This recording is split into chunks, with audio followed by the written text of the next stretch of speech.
मंत्रिपद गेल्यानंतर अब्दुल सत्तार यांनी छत्रपती संभाजीनगरमध्ये बॅनरबाजी करत शक्ती प्रदर्शन केलेलं आहे।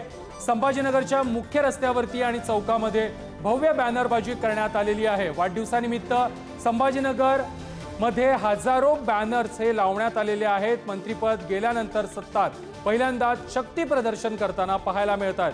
आता सत्तारांचं हे शक्ती प्रदर्शन नेमकं कशासाठी आहे अशा प्रकारच्या चर्चांना उधाण आलंय। या संदर्भात अधिक माहिती देत आहेत आमचे प्रतिनिधी सुमित पवार। सुमित, मंत्रिपद गेल्यानंतर अब्दुल सत्तार यांनी संभाजीनगरमध्ये बॅनरबाजी केलेली आहे, शक्ती प्रदर्शन केलेलं आहे। नक्कीच प्रथमेश, मंत्रिपद गेल्यानंतर अब्दुल सत्तार यांनी संभाजीनगरमध्ये बॅनरबाजी करत शक्ती प्रदर्शन केलेलं आहे।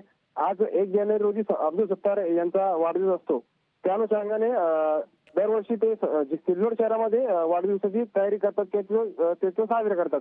मात्र आज यावेळेस त्यांनी संभाजीनगर या ठिकाणी शक्ती प्रदर्शन करत वाढदिवस साजरा करण्याचा ठरवलेला आहे। त्याच पार्श्वभूमीवर संभाजीनगरात हजारो बॅनर्स लागलेले आहेत। तर संध्याकाळी अब्दुल सत्तार हे शक्ती प्रदर्शन करत नागरी सत्कार सोहळ्याला उपस्थित राहणार आहेत।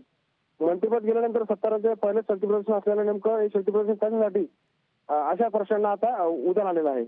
प्रथमेश, नक्की सुमित, धन्यवाद तुम्ही दिलेल्या माहिती संदर्भात।